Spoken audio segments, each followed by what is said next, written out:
Om Sai Ram, welcome to Living Spiritually. The story of Veerabhadrappa and Channabasappa, the snake and the frog.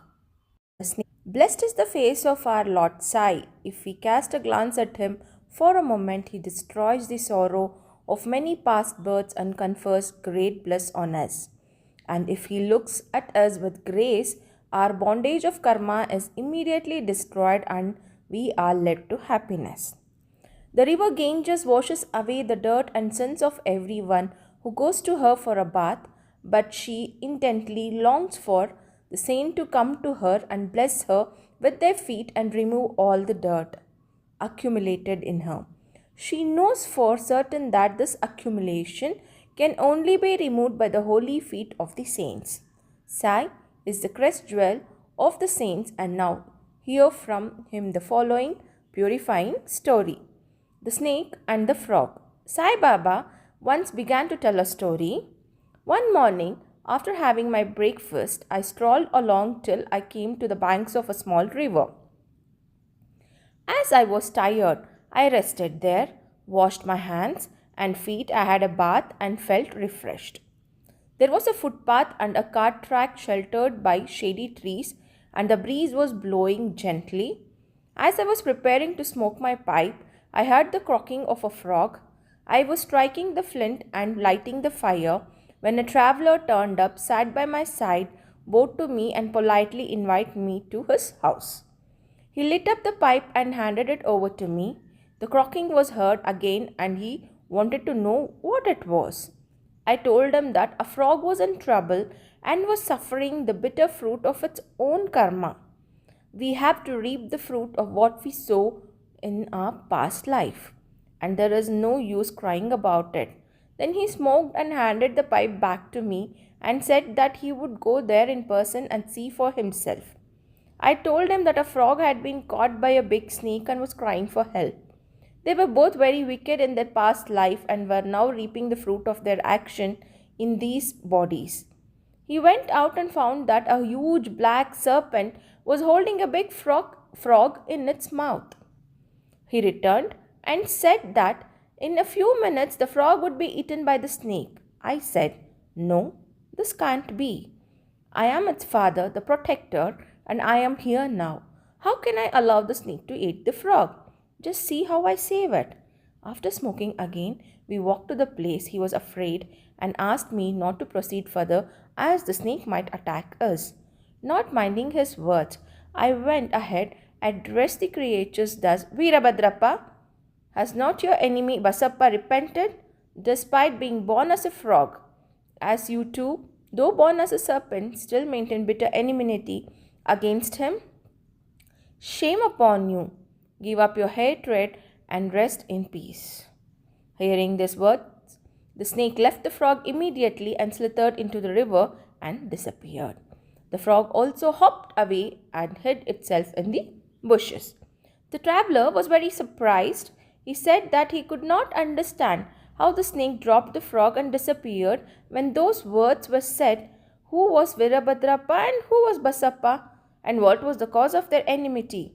I returned with him to the foot of tree, and after sharing a few puffs of smoke with him, I explained the whole mystery to him as follows. There was an ancient holy place, sanctified by a temple of Mahadev, about 4 to 5 miles from my place.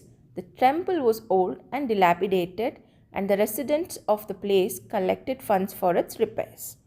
After a large amount was collected, an arrangement was made and plans with estimates for repairs were prepared. A rich local man was appointed the treasurer, and the whole project was entrusted on him. He was to keep the regular accounts and be honest in all his dealings. He was a miser and spent very little for the repairs, which consequently made very little progress. He spent all the funds, pocketed some amount himself, and spent nothing from his pocket. He had a sweet tongue and was very clever in offering plausible explanations regarding the poor and tardy progress of the work. The villagers again went to him and said that unless he lent his helping hand and tried his best, the work would not be completed. They requested him to work out a plan and again collected subscriptions and sent the amount to him. He received it but did nothing again. A few days later, God appeared in his wife's dreams and said to her, "You get up and build the dome of the temple. I'll give you hundredfold of what you spent." She told her husband about the vision. He was afraid that it would involve some expenses and therefore laughed it off, saying that it was a mere dream and thus not to be relied on or acted upon. Why did God not appear to him and tell him? Wasn't he sleeping right next to her? He said it looked like a bad dream, a dream that creates mistrust between spouses. God does not like big subscriptions and donations collected against the wishes of the donors, but he likes ever trifling amounts given with love, devotion, and appreciation. A few days later, God again appeared in her dreams and said, "Do not bother yourself about your husband and the collections with him. Don't press him to spend any amount for the temple. What I want is feeling and devotion. So give, if you like, anything of your own." She consulted her husband about the vision and decided to give gold ornaments given to her by her father.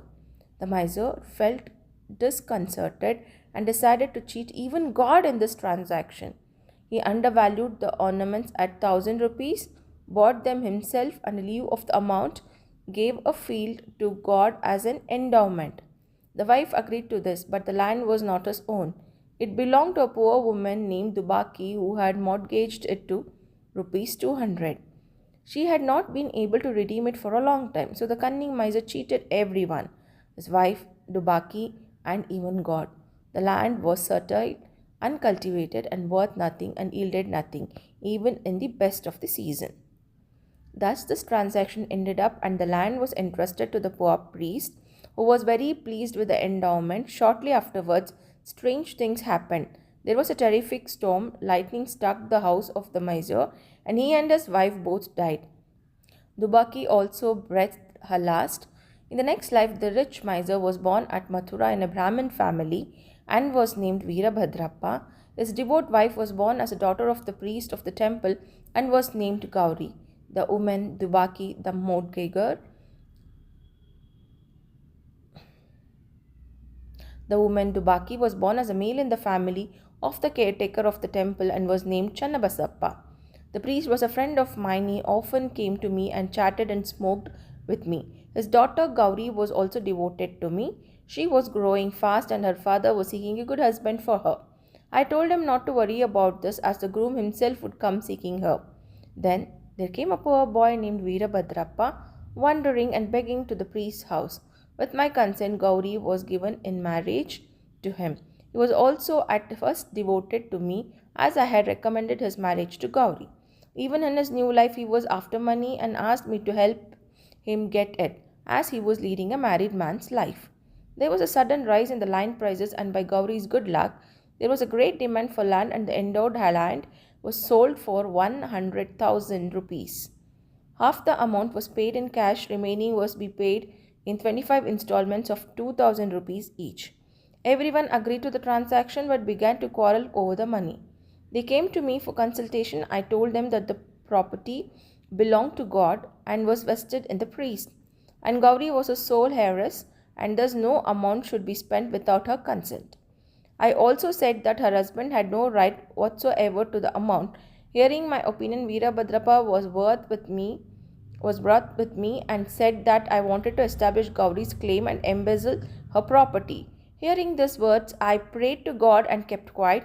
Veerabhadrappa scolded his wife, and she came to me at noon and requested me not to mind his words and that I should not abandon her as she was my daughter. Since she sought my protection, I gave her a pledge that I would even cross the 7 seas to help her. That night, Gauri had a vision. God appeared in her dreams and said, "All the money is yours. Do not give anything to anybody. Spend some amount to temple repair in consultation with Channabasappa, and if you want to use it for some other purpose, consult Baba in the masjid." That is himself. Gauri told me the vision and I gave her the proper advice in the matter. I told her to take the principal or capital amount for herself, give half the interest to Channabasappa, and that Veerabhadrappa had no role in the matter. While I was thus talking, both Veerabhadrappa and Channabasappa came there quarreling. I tried my best to appease them and told them about Gauri's vision. Veerabhadrappa got wild and angry and threatened to kill Channabasappa by cutting him into pieces. The latter was timid. He caught my feet and sought my refuge. I pledged myself to save him from the wrath of the foe. Then, after some time, Veerabhadrappa died and was born as a snake, and Channabasappa died and was born as a frog. Hearing Channabasappa's cries for help and remembering my pledge, I came here, saved him, and kept my word. God runs to his devotees in times of danger. He saved Channabasappa, the frog, by sending me here. All this is God's Leela. Now, what's the moral?